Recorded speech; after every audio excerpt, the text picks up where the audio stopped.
Oh, here we go.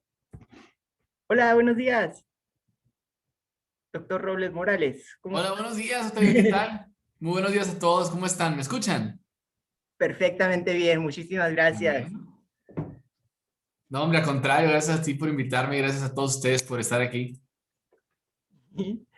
Eh, sí, ahí tenemos a varios presentes hoy.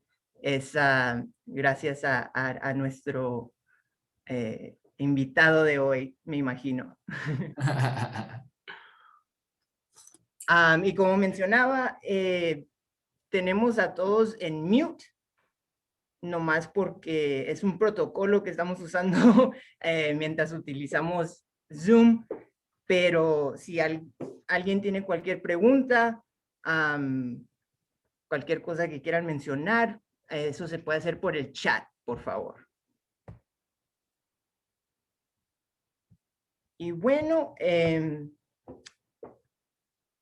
este webinario lo vamos a grabar para poder distribuirlo, ponerlo en un canal, ojalá en nuestro YouTube. Así es que si todos están bien con eso, si hacen una pregunta, puede ser que esté grabada en el chat. Más algo que quería mencionar.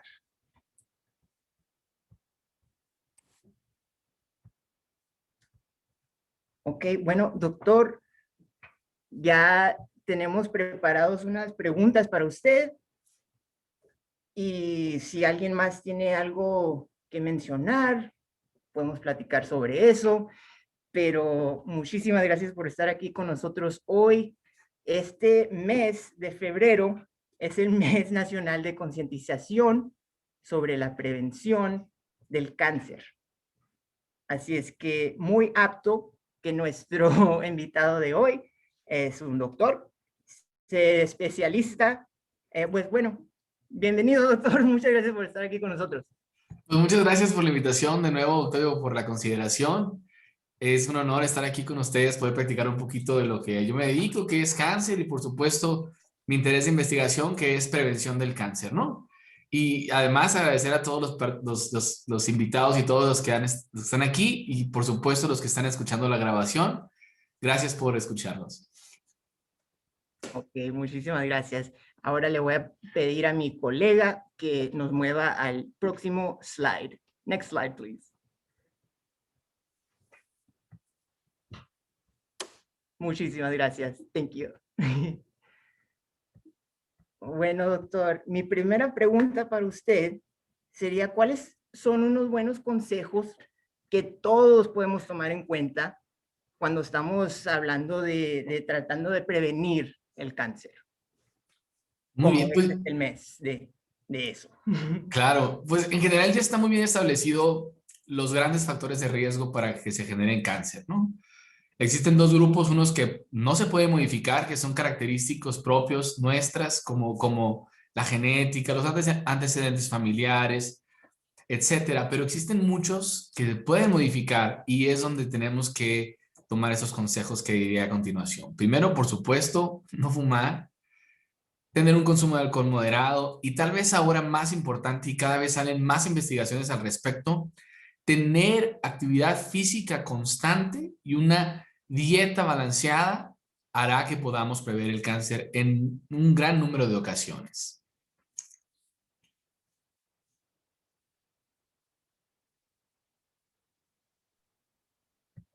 Muy bien, entonces siempre hablamos de que sí hay que curar el cáncer, hay que iniciar investigaciones para las curas, Claro.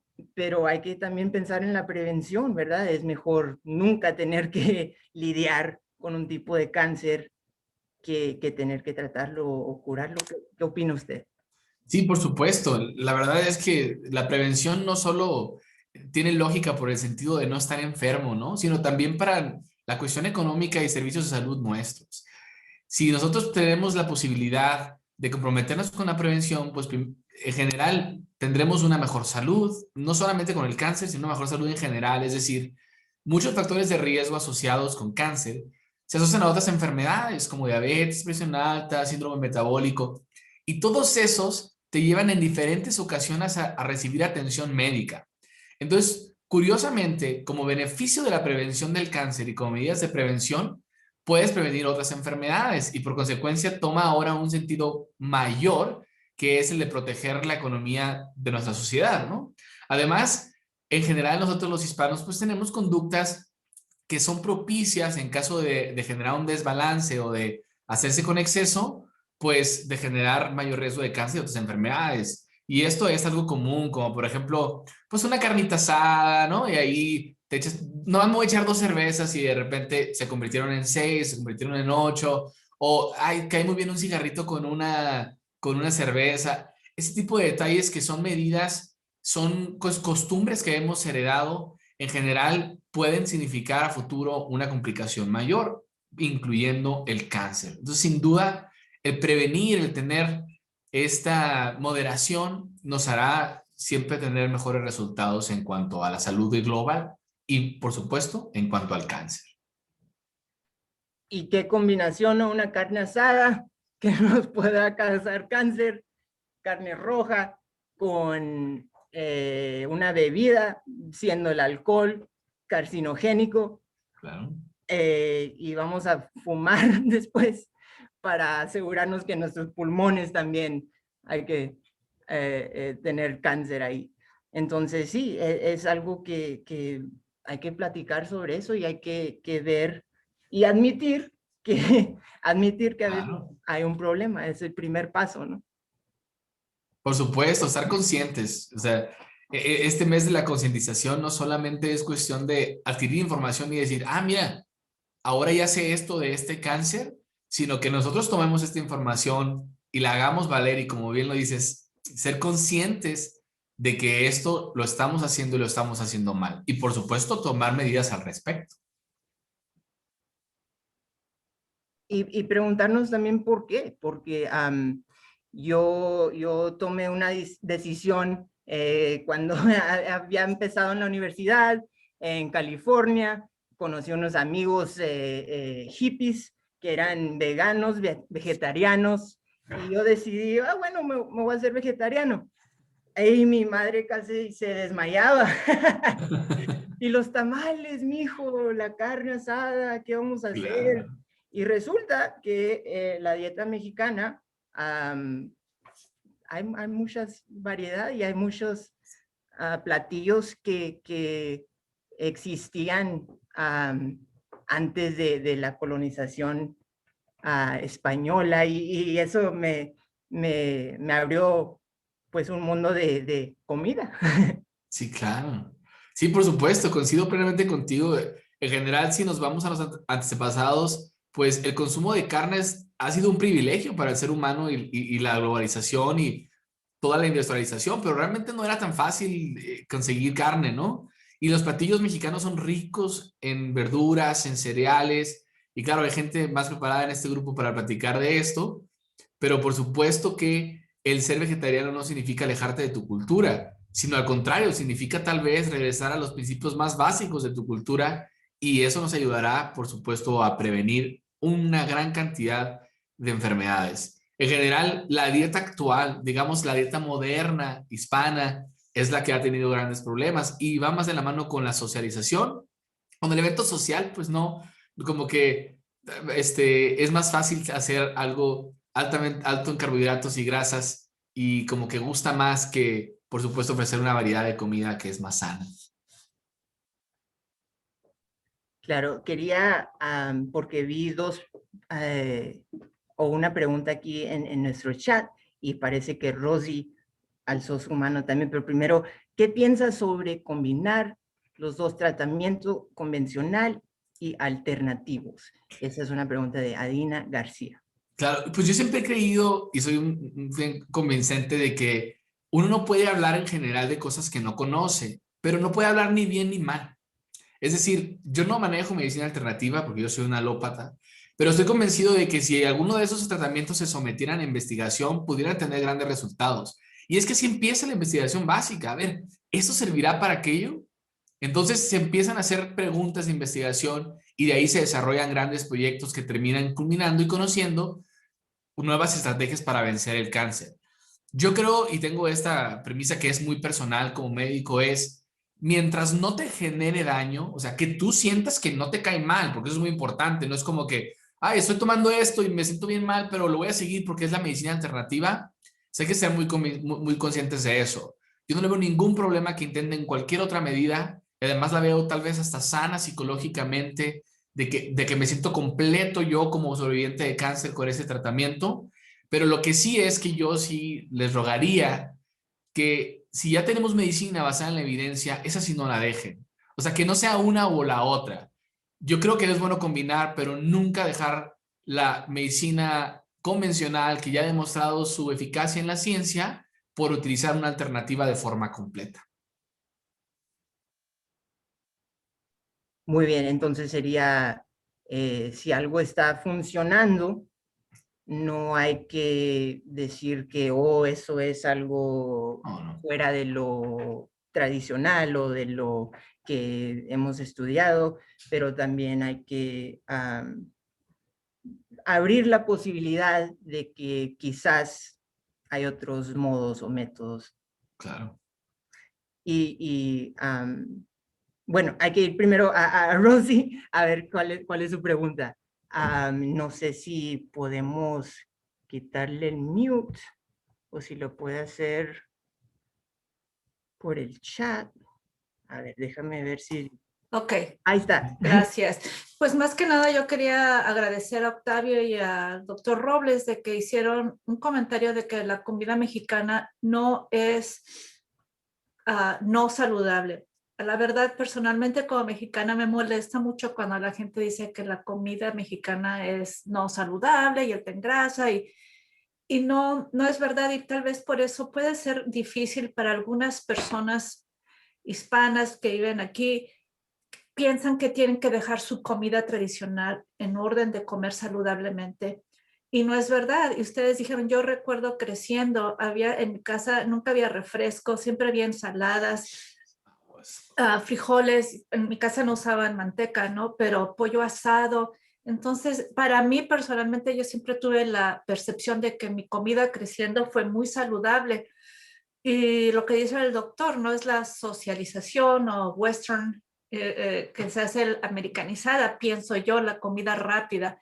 Pero yo quería dar las gracias por hacer esa distinción y tal vez para poner más atención cuando hablamos con personas que tienen que quieren prevenir y comer saludable, que no significa que tienen que dejar su dieta tradicional mexicana. Entonces, eso es mi único comentario. Gracias. Muchísimas gracias, Rosy. Sí, completamente de acuerdo. Y algo que tenemos que recordar nosotros como promotores de salud, porque es muy fácil decir, oh, pues come ensalada, o tienes que hacer ejercicio y comer mejor. Y eso es la solución, pero no es tan fácil si no hay un mercado, no hay cómo ir al mercado y si vas, los precios van a estar más altos que la hamburguesa de $1, que, o sea, esos son las decisiones que nos enfrentamos cada día. Sí es difícil elegir entre la practicidad y lo conveniente.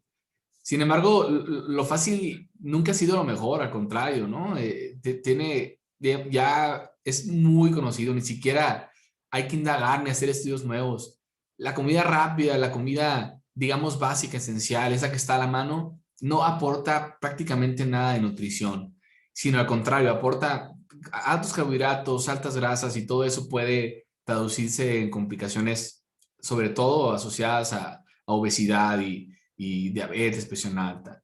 Yo sí creo que más bien es un problema actual de la organización de nuestros tiempos. Somos personas cada vez más expeditas. Todo ya, todo lo quiero ya. O sea, ahorita hago ejercicio, ahorita voy a trabajar, ahorita todo esto y todo eso quiero terminarlo antes de las 2 de la tarde, porque en la tarde quiero ver una serie de Netflix. O sea, y eso hace que esos tiempos que requiere, pues el cortar tus calabacitas, tal vez cocinar tu alimentación, pues lo vayas evitando y pues agarres una comida, la ventas a microondas y o sea, se acabó.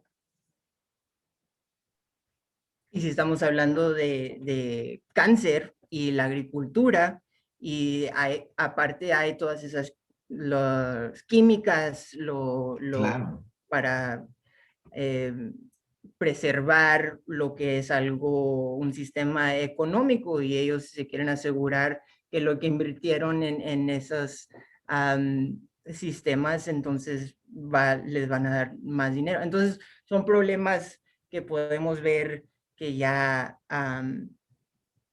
pero como dijimos, hay que tomar en cuenta y saber que esto nos vamos a enfrentar y ver qué es lo que podemos hacer para ayudar. Así es. Trasciendo un poco más allá, ¿no? Más de nuestras manos. Trasciendo un poco en que seguramente un kilo de aguacate, si lo compras al agricultor, es más barato, pero pues es más difícil llegar a él. Y trasciendo un poco en la cuestión cultural. Sin ninguna duda, como hispanos, la agricultura es parte de nosotros y pues basta con ir a la frontera y ver todos los produce que hay de toda la agricultura que viene de México hacia Estados Unidos.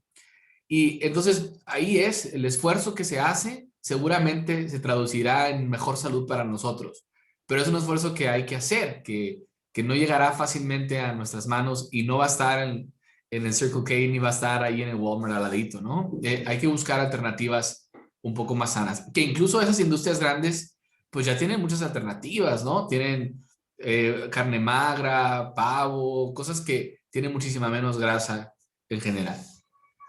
Absolutamente, y hemos visto más mercados, y sé que aquí en Tucson tenemos los Farmers Market de Santa Cruz Farmers Market, y ahí dejan que uno use los beneficios de SNAP, o sea, food stamps que se le decían antes, y con esos puede uno comprar, o sea, lo que compre de produce, eh, lo puede doblar con esos mercados. Entonces, sabiendo de esos recursos y hablando de esos y mencionándolo,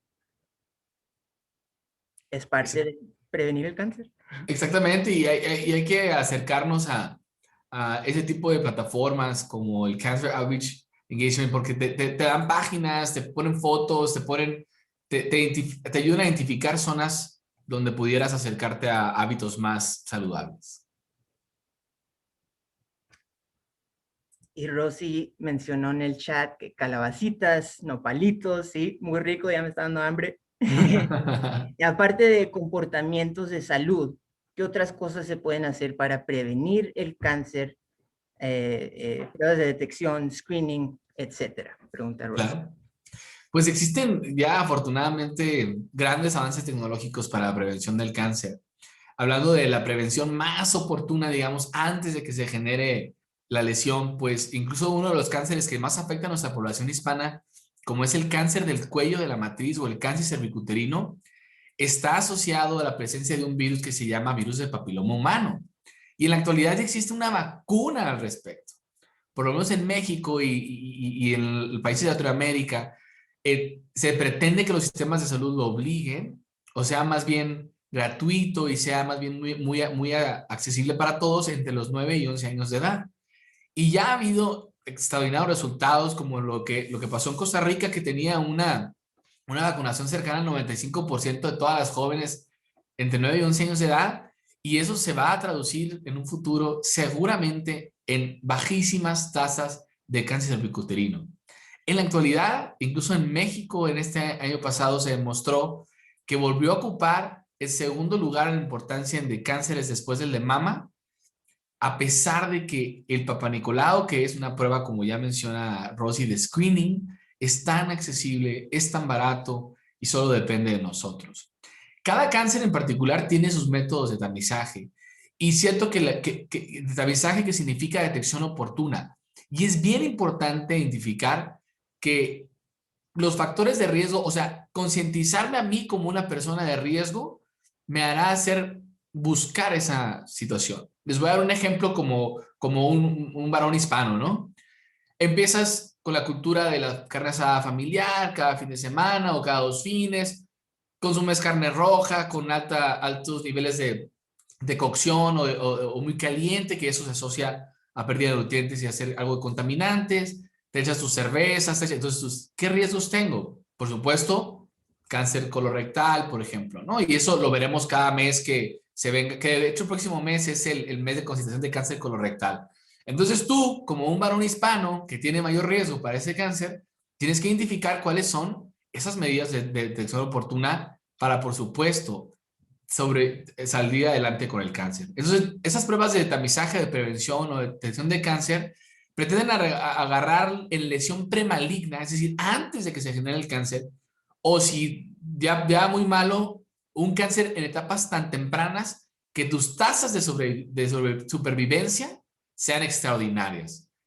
Casi en todos los cánceres pudiéramos generalizar que si lo agarras lo más temprano posible, vas a salir adelante con respecto a esa enfermedad.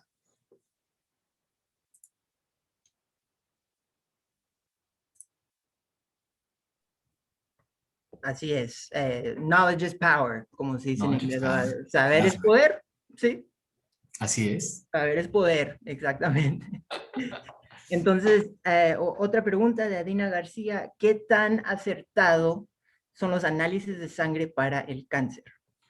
Pues en la actualidad solamente ha tenido grandes éxitos el antígeno prostático. Todos los demás, por ejemplo, para cánceres ginecológicos y cáncer colorectal y cáncer de hígado y todos esos, los marcadores tumorales o las pruebas de sangre asociadas a cánceres no son tan precisas. Se utiliza mucho en general, por ejemplo, pedir el marcador tumoral, uno que se llama CA-125 para cáncer de ovario, y lo pide family doctors, internistas, todo el mundo. Alguien ha perdido peso y lo pide, ¿no? Y eso, si no está asociado a la presencia de un tumor de ovario, entonces realmente nada más genera estrés. Y eso me pasa a mí, les comparto que en mi consulta particular, en mi consulta médica, yo recibo muchos pacientes que llegan llorando con un familiar, ya se hacen operadas con quimio, con todo, porque este marcador está elevado y no tienen nada en sus ovarios. Entonces, hay que ser muy juiciosos. Para empezar, yo pensaría que un marcador tumoral no debiera de hacérselo cualquiera, sino tiene que indicarlo un médico con una indicación precisa. Hablando, por ejemplo, de hígado, si tú estás pensando en una función hepática alterada, entonces nada más esos. ¿Para qué pedir todos los demás? Solo genera un poco de confusión. Entonces, para resumir, sí existen algunos marcadores tumorales que ayudan, como el antígeno prostático, que ha generado una adecuada eficacia para prevención y detección oportuna de cáncer de próstata, pero son contados y tienen que ser indicados por su médico. Y eso viene siendo diferente a las pruebas genéticas. Por supuesto. El screening genético en general, aunque cada vez está más abierto, se asocia sobre todo a enfermedades de cáncer o síndromes genéticos que asociados a cáncer. Y esto es muy claro. Familiares que tienen mucho cáncer en su familia, ¿no? Esas personas son candidatas a hacer algo que se llama un panel multigen y que detectan mutaciones en una gran serie de genes y su asociación no solo con cánceres, sino también con algunas otras enfermedades, podemos llamar enfermedades raras o enfermedades infrecuentes.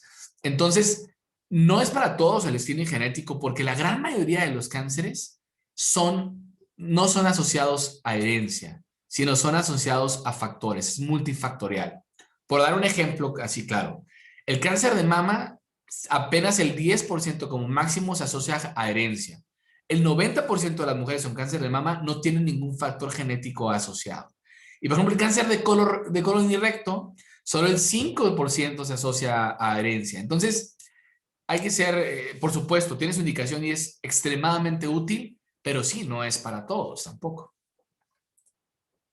Sí, le pregunto porque se han hecho muy populares estas pruebas genéticas que uno puede comprar, el 23andMe, Ancestry, y estaba viendo un programa de Nova en PBS que se estaba tratando sobre los problemas que han resultado o también los casos que han podido Claro. ayudar, o sea, con casos criminales por la base de datos que ahora existe de los genes. Entonces, estaban platicando de el caso muy famoso de Angelina Jolie, el BRCA1 y BRCA2.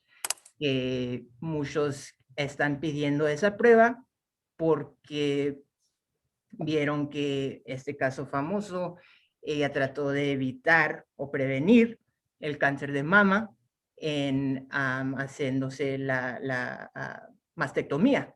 Así es. Entonces estaban explicando que sí existe BRCA1 o BRCA2, pero también existen miles de diferentes BRCAs o tipos de esos que todavía tenemos que estudiar y no significa necesariamente que tenemos que tomar esos extremos o algo en esos extremos. En la actualidad, vale la pena, otra vez, a lo mejor suena muy repetitivo, pero vale la pena que ese tipo de estudios se lo dejen a consideración del médico. Yo les doy un ejemplo. Cuando a mí me llega una paciente, pues yo obviamente pregunto sobre sus antecedentes de cáncer. Y entonces a todas mis pacientes, utilizando herramientas de cálculo de riesgo que han hecho los americanos, por supuesto, que han hecho los europeos, que han hecho y que se han validado a lo largo de los años, yo hago y meto ahí en una calculadora edad, familiar con cáncer, cuántos años tenía esa familia, si era la abuela, si era la mamá, si había asociado una mutación, todo eso y me sale un riesgo asociado a la población y un riesgo de cada quien, del personal. Cuando la paciente tiene un riesgo elevado, casi al doble de lo que tiene el riesgo de la población habitual, entonces se considera tal vez candidata a un estudio genético.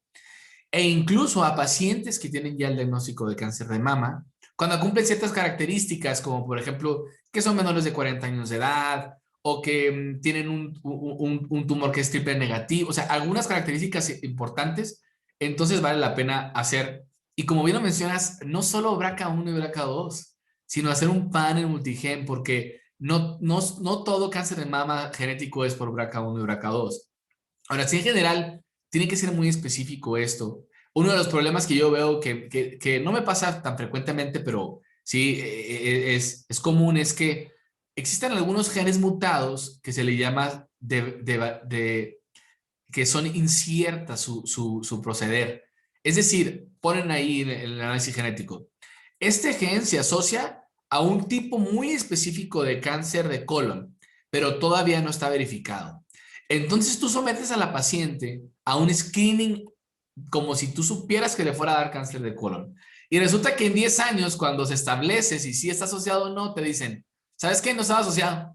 Entonces, por eso es muy importante, tiene que ser una paciente muy bien educada en respecto a lo que se le va a hacer, cuál es el propósito, por supuesto llevarla de la mano con este estudio genético para que no haya después esa confusión y ese temor. O sea, imagínense, no sé qué es peor, si que te digan que tienes un gen positivo o que tienes un positivo pero que no sabes qué te va a pasar. O sea, tal vez eso está un poco peor. Y por eso, no sé qué opina usted, pero yo digo que lo mejor que podemos hacer es, si pueden, es hablar con un consejero. Por supuesto. Y consejería genética es algo que ni había escuchado esa frase, y cuando me enteré que es algo que también tengo que mencionar, lo ofrecemos aquí en el Centro del Cáncer y es algo, pues, de lo mejor. No me imagino algo mejor que poder ver, a platicar con el equipo y luego que lo refieran a un consejero sobre esto que es muy complicado. Por supuesto, yo, a pesar de ser oncólogo y tratar este tipo de cánceres, ni yo me atrevo de forma directa y unilateral decir, te vas a estudio genético. Yo la mando a un consejero genético que le hace un árbol familiar, que es algo súper complejo, preguntan una infinidad de cosas y entonces establecen un verdadero riesgo. Yo no puedo pretender saber lo que ellos saben y por supuesto indicarlo, ¿no? Ellos son porque además son los encargados en darle seguimiento también a eso, lo que platicaba de esas variantes inciertas, por ejemplo. Entonces sí, sin ninguna duda, vale la pena que haya un análisis genético por un especialista. Y de hecho hacen falta tantas personas que se dediquen a eso. Es difícil encontrar. Y qué bueno que contamos con esto aquí en el Centro Oncológico de la Universidad de Arizona, ¿no? Así es. Otra pregunta aquí en el chat. Y también hay muchas personas que checan con Doctor Google, ¿sí? Sí, claro. WebMD, tal vez porque no tienen médico de cabecera o porque lo que ven en las redes sociales o porque les da pena o estigma. Muy buen punto. Sí, por supuesto, totalmente de acuerdo. Y sobre todo, la verdad es que la pena es causante de grandes tragedias. Es causante de un cáncer de cervix súper avanzado que tiene una evolución lenta que dura, se estima que dura 5 años desde una lesión premaligna hasta un cáncer. Y en todos esos años no se hacen un Papá Nicolau. O sea, en general, el estigma, la cultura, el temor, a veces el desconocimiento hace que se presenten verdaderas desgracias. Porque hay cosas que no podemos evitar. Por ejemplo, no podemos sentirnos a veces un poco indefensos y enojados de que a una joven de 31 años de edad le dé un cáncer, porque ella ni siquiera estaba en época de riesgo y no tenía posibilidades de irse a hacer una mamografía. O sea, ese tipo de cosas son una desgracia ya por sí. Pero hay otras que dices tú, tenía todo, ¿no? Tienen hijos que la pueden apoyar, hijas que la pueden llevar, gente, vecinos, amigos que la pueden aconsejar para que se haga un Papa Nicolau, por ejemplo.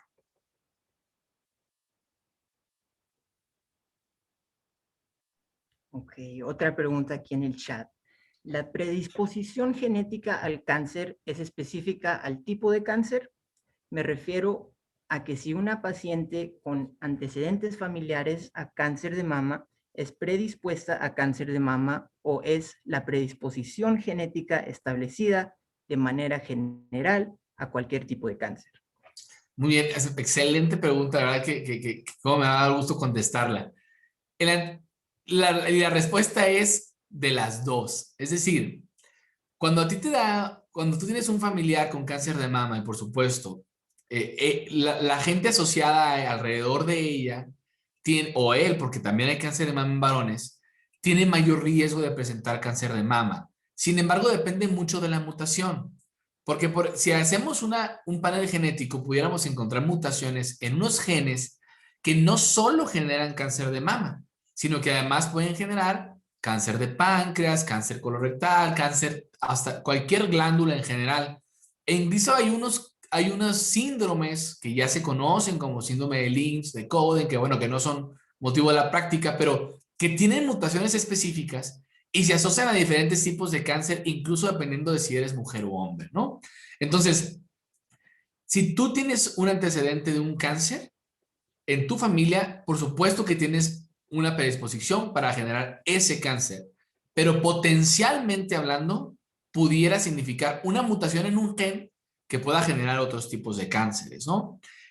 Rápido, por ejemplo, BRCA, BRCA1 y BRCA2, no solo es para mama, también da riesgo para ovario, a otros más, también otros cánceres más, pero no solo para el mama, pues, sino también va a ovario, y desafortunadamente ovario es, digamos que el pilar de los BRCA porque es el más agresivo y es el que tienes que diagnosticar antes. Entonces, por eso creo que es una excelente pregunta y espero haya sido claro. Te predispone para ese cáncer, pero no solo para ese, sino también para otros, usualmente asociados a glándulas, ¿no? Como colorectal, ovario, páncreas, próstata, etcétera. Sí, de hecho, es con nuestra entrevista que tuvimos con la doctora Schroff, estaba mencionando exactamente cáncer de páncreas y BRCA1, BRCA2. Así es.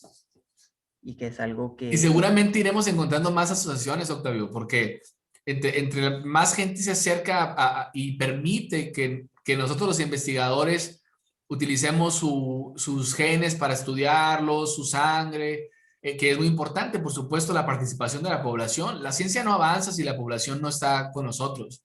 Y entre más avancemos en ese sentido, iremos descubriendo enfermedades. Y el propósito de esa asociación, pues es prevención. O sea, el yo saber que tú tienes ese gen no es para, bueno, ya te va a dar, ¿no? Es el contrario. ¿Qué tengo que hacer yo como médico? ¿Qué tengo que hacer yo como científico, como investigador, para que no le dé cáncer a esas personas que tienen ese factor de riesgo? Exactamente, y también vemos con más participantes que tenemos, con más diverso que hacemos esos estudios, vemos uno cómo es que todos estamos conectados, cómo todos venimos de la familia humana de Así África, es. y también cómo fue que fueron cambiando los genes para protegernos y Así es. es algo muy bonito cuando empieza a ver uno, porque también hay una historia ahí en los estudios genéticos con eugenics, donde fue una época muy oscura en la ciencia.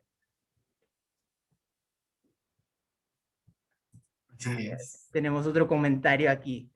Hay que evitar consultar doctor Google, como menciona Rosie, porque existe mucha mala información, que muchas veces causa que los pacientes no se tomen sus medicamentos por miedo. Mucha información médica en internet es para atraer clics con propósito de ganar dinero. Y la mayoría del tiempo exageran los síntomas de tales enfermedades. Incluso agregando un poquito más a eso, no solamente exageran los efectos adversos y complicaciones, sino que no mencionan lo bueno. Uh-huh. Yo he tenido pacientes que llegan y me dicen, doctor, es que ese tratamiento que me dio me dice que me va a dar bochornos, que me va a dar quién sabe qué. Señora, ¿y ahí no leyó lo mucho que la protege de que el cáncer regrese? No, no dice. Entonces, agregando aún más a lo que comenta Jonathan, no solo desvían la información, no solo malinforman, sino que además desvían la información. Ya la paciente no quiere saber el beneficio que obtendrá porque le da miedo a sentir otra cosa, ¿no? Y esto pasa mucho sobre todo con drogas en investigación, porque como no tenemos todavía el perfil bien definido, te genera problemas y te genera problemas para que la paciente se apegue. Y otra cosa que es importante considerar es que no todas son candidatas, y eso yo siempre les digo a mis pacientes. He tenido pacientes que son candidatas a un estudio de investigación y que pues desafortunadamente es su última oportunidad de tratamiento y no la quieren obtener debido a que Dr. Google dijo que esto y que el otro. Entonces le digo, ¿cuántas no darían la oportunidad por poder utilizar esta droga? Y nomás tú eres candidata. Ya he tenido yo antes pacientes que les encantaría utilizar esta droga inmunológica y que además cuesta miles de dólares y que te la van a dar afortunadamente solo por participar en el programa. Si yo fuera, yo siempre les digo, ¿no? Si yo fuera usted, si usted fuera un familiar mío, si fuera mi mamá, si fuera mi esposa, yo le recomendaría que lo usara. Pero claro, siempre usted tiene momento la posibilidad de parar cuando usted guste. Así es. Y exacto, dicen en el chat. Mucha información médica en internet es para atraer clics. Sí, eso ya leí. Les comento eso porque mi madre pasó por esta etapa de que no quería tomarse su medicamento. Sí, Entonces, claro. exactamente. Pobrecita, sí, claro. Doctor, le quería también preguntar un poquito sobre usted, sobre su carrera, su interés. ¿Qué fue lo que inició su interés en la medicina, la investigación clínica y sus estudios, que ahorita está en el programa de Clinical y Translational Sciences? Así es. Pues primero yo, fíjense que vengo de una familia de médicos de aquí de Nogales, Sonora. Y no solamente la cuestión médica es lo importante, sino que han sido se han identificado mucho con el pueblo, con Nogales. Ellos son muy de Nogales y han hecho mucho por la comunidad y a mí en general cuando, eres de los roles médicos, etcétera, etcétera, como que siempre me clavaba una espinita en la ansiedad de ser médico, ¿no? La vez que yo decidí participar médico pues fue mucho por la influencia de mi padre, que es un médico ginecobstetra también. Y entonces, pues me fui a estudiar medicina a la Universidad de Guadalajara, que además es una escuela pública de mucho renombre, que además estuvo mi papá también ahí, y así fue siguiendo ese pasito, ¿no? Posteriormente, tal vez por añadidura, por lo que conversaba con mi papá sobre la medicina, me di cuenta que la ginecología obstetricia se me facilitaba, sobre todo con la medicina, con mis médicos, compañeros médicos generales, y entonces hice una especialidad de ginecología obstetricia en el Centro Médico Nacional Arrasa en la Ciudad de México, que pertenece a la UNAM, y cuando estaba en esa época, me tocó entrar a una cirugía de cáncer. Y las cirugías de cáncer son súper minuciosas, súper delicadas, súper complicadas, con riesgos, y yo entonces asumí que yo quería poder hacer eso con mis manos, pero además el servicio de oncología tenía características bien diferentes a la de ginecología y obstetricia. Primero, por el tipo de pacientes, ¿no? Porque es una paciente que viene a luchar, viene a luchar. La paciente que de obstetricia, por ejemplo, vive una gran emoción al tener su hijo, pero como que es parte de la vida ser mamá, no es algo que sucede inesperadamente, como que de repente, ¡pum!, tienes cáncer, tienes que pelear porque aquí hay algo de que pudiera evitar que sigas avanzando. Y segundo, que la investigación en la oncología, y claro, esto es obvio porque ninguna mamá pondría en riesgo a su bebé para entrar a un protocolo de investigación, la investigación en cáncer es un poco más avanzada y ahí empecé yo a leer artículos súper bien diseñados. Cuando decidí que yo quería investigar fue porque dos pilares o dos rockstars de la oncología de mama decidieron que no era necesario quitarle la mama a todos. Entonces te puse y dije yo, calama, ¿cómo te atreves a hacerte esa pregunta, no? Si durante años y años todo el tratamiento ha sido quitar mamas. Entonces este doctor Fisher en Estados Unidos y este doctor Veronesi en Italia empezaron nada más a quitar el tumor, dar radioterapia y los demás tratamientos. Y resultó que un seguimiento a 20 años tenía igual de eficacia conservar tu mama que quitarla. Y por supuesto, todo lo asociado a cuestión psicosocial, emocional y todo. O sea, ahí fue mi primera atracción hacia la investigación. Y posteriormente con un grupo de colegas médicos, que tenemos un grupo en México que se llama Ibero-American Research Network, pues todos ellos empezaron a hacer master's degrees y PhD en investigación y de repente yo ya no entendía lo que estaban hablando. Entonces, podía yo hablar de medicina con ellos, pero me sacaban términos y todo, y decía, ¿qué está pasando?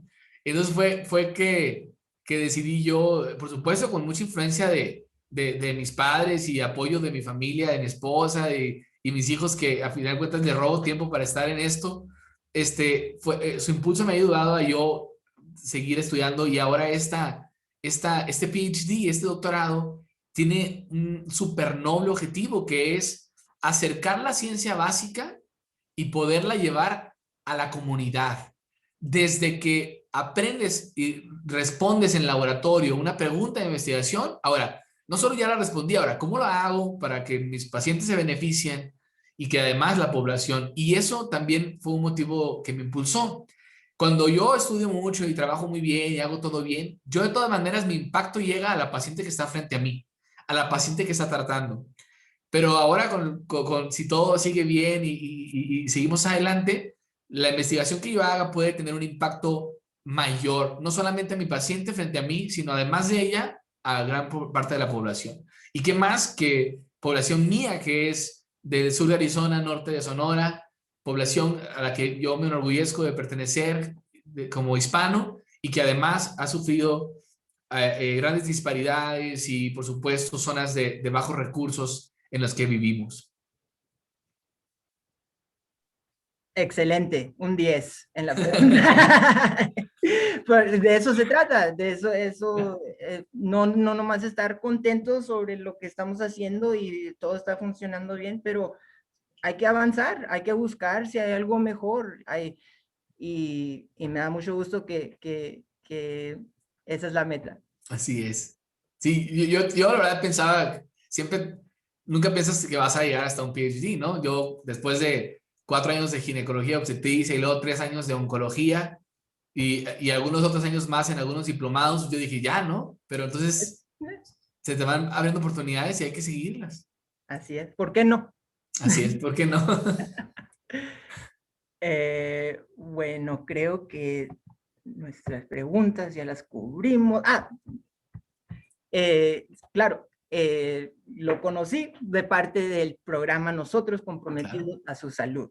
¿Nos puede hablar un poquito sobre el programa Nosotros y el trabajo de doctor García? Sí, por supuesto. Mira, el programa Nosotros es un programa padrísimo por 2 cosas principales. La primera es que es un programa que establece una relación entre la investigación y la comunidad, pero más aún con la comunidad hispana del sur de Arizona. Y se enfoca a tratar de identificar y por supuesto en un futuro resolver todas esas cuestiones que generan limitantes para la población hispana para llegar a obtener su estado de salud óptimo.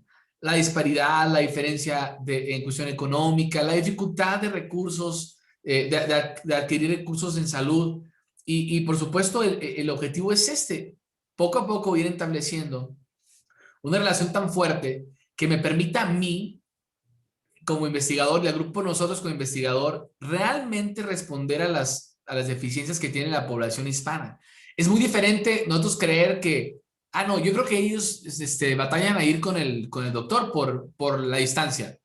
A otra que me diga no solo eso, es que yo no tengo carro y tengo que usar transporte público, pero además el transporte público cuesta tanto y yo gano tanto. O sea, el panorama que se abre es impresionante. Uno de los grandes éxitos del grupo nosotros, dirigido por el doctor García, es eso, que ha podido establecer una extraordinaria relación con la población hispana y que entonces nos han surgido un montón de preguntas de investigación que en el futuro podremos resolver y por supuesto que se traduzca después a beneficio para ellos mismos, que ellos puedan obtener eso que están diciendo que no tienen.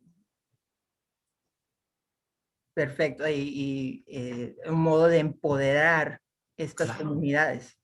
Sí, claro, en general, por más que uno quisiera que no hubiera situaciones de poder jerárquicos, ¿no? Pero nosotros siempre tenemos a alguien del que tal vez dependamos para poder seguir adelante y eso hace que como población te limites. Es decir, un ejemplo así general es, por ejemplo, si yo me quejo de esa situación que yo sé que están mal, a lo mejor me corren de mi trabajo.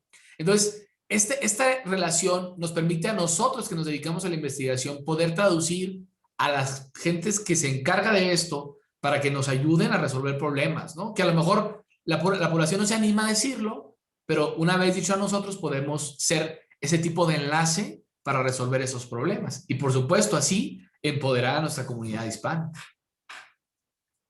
Exactamente, y ser esa voz que va a poder hablar sobre estos temas y sobre estos problemas que uno investigando en una universidad quizás jamás se va a enfrentar esos. Totalmente de acuerdo, y es que en general a veces, y es importante reconocerlo y ser conscientes al respecto, que el estar trabajando en una universidad y estar estudiando en una universidad es una situación de privilegio que solo tenemos muy pocos. O sea, si hubiera un porcentaje, sería bajísimo. Entonces, nosotros creemos que representamos a lo que puede hacer un hispano, pero no solo se trata de eso, sino se trata de que los representemos de verdad, que vayamos con ellos y veamos qué dificultades tienen para podérselas resolver. Y por eso me da mucho gusto que se está dedicando a esto, porque necesitamos a gente como usted que también pueda tomar esta información y que sea parte de lo que estemos investigando y avanzando y poder hablar y dar voz a los que ahorita no tienen una voz. Por supuesto, muchas gracias. Pues gracias a usted.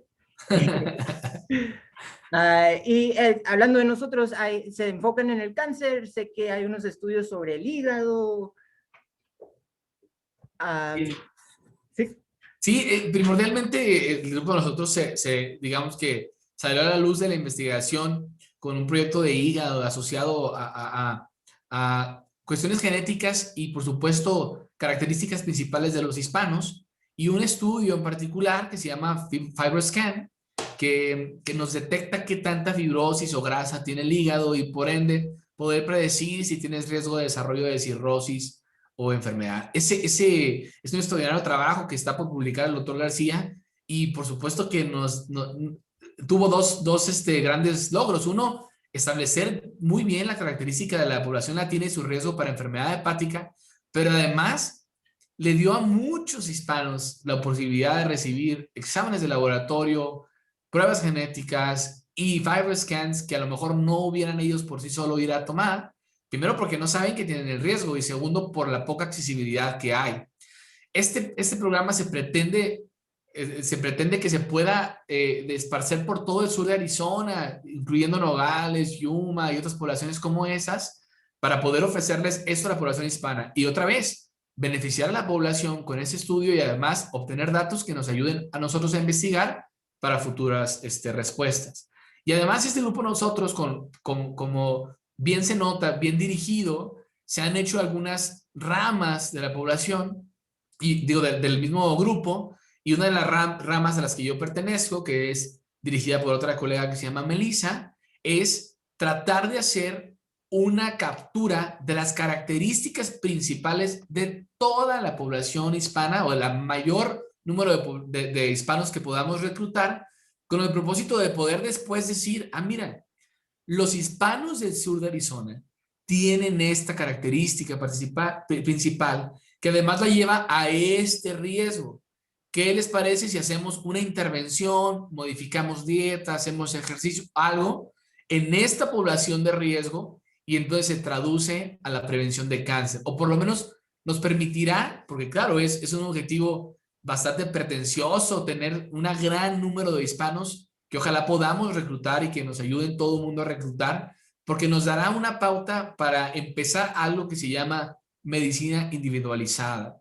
No existe el mismo tratamiento eficaz para todas las personas. Debe ser para cada quien. Y por supuesto, nosotros como hispanos no somos iguales que toda la población estadounidense y requerimos de investigaciones para nosotros. Y claro, lo más difícil será que para eso el grupo de nosotros tiene mucha experiencia, poder salir de la comunidad y tratar de jalarla para que participe con nosotros. Y de ahí, con esta cohorte que se llama en cuestión científica, o esta captura de grandes características de la población hispana, podrá dar pauta para un sinnúmero de investigaciones que sin duda beneficiarán a nuestra población. Y saber es poder, como dijimos, si sabe uno que tiene, por ejemplo, como esto del hígado, el non-alcoholic fatty liver disease, ¿cómo se dice en español? Se dice enfermedad hepática no alcohólica o hígado graso, lo conocemos mucho Hígado como graso, hígado sí, graso nosotros. hígado graso no alcohólico. Así es. Entonces, no significa que tienes cáncer de hígado, Exactamente. pero hay que saberlo. Saber es poder. No, claro, y a veces es muy común, se hacen un ultrasonido por cualquier otra cosa, ¿no? Que por dolor, digamos, por ejemplo, un caso clásico es que tengan dolor y que piensen que es la vesícula y el médico las manda a hacer un ultrasonido y les pone ahí, pum, hígado graso, grado 2, grado 3. Sí, ¿esto qué significa? Entonces, es ahí donde nosotros entraremos para poderles ayudar. Y solo una rama de lo que está haciendo nosotros comprometidos a su salud. Y por eso ahí tenemos el logotipo y el Facebook y Instagram. Si están interesados en este estudio o en futuros estudios, por favor, comuníquense con nosotros. Así es. Por supuesto. Le voy a pedir a mi colega que next slide, please. Excelente, ya está. Ya aprendió español la doctora Yellowhair durante este webinario. Aquí queríamos mencionar nuestros próximos webinarios. Todo el mes de marzo va a ser Coachella, pero sobre el colon. Entonces, un festival de webinarios y también una caminata virtual que estamos haciendo en asociación con un grupo que se llama Get Your Rear in Gear. Es un grupo nacional, pero también en asociación con NACA, Native Americans for Community Action o Cancer Action. La registración, ahí está en el chat. También para la caminata virtual, estoy entrenando ahorita para mi caminata. Una camisa gratis para los primeros 150 participantes, algo así. Pero por favor, nos gustaría que participen en eso. Va a ser algo muy divertido. Next slide, please. También ahí tenemos el email del doctor.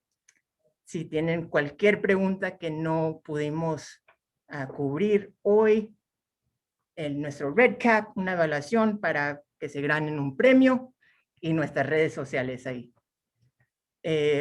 Otra vez, muchísimas gracias, doctor. Creo que fue un excelente webinario. Muchísimas gracias. No, hombre, al contrario, yo estoy a sus órdenes. Cuando pueda ayudarles, cuenten conmigo. Y muchas gracias a todos los que estuvieron aquí escuchándonos. Y claro, estoy a sus órdenes. Cualquier pregunta que tengan, ahí está mi correo. Y con gusto podremos resolverlas. Bueno, muchísimas gracias. Que tenga un excelente resto de su día. Y nos vemos para nuestro Coachella Festival. Ahí estaremos. Cuídense mucho. Buen día a todos. Gracias. Buen día. Muchísimas gracias. Adiós.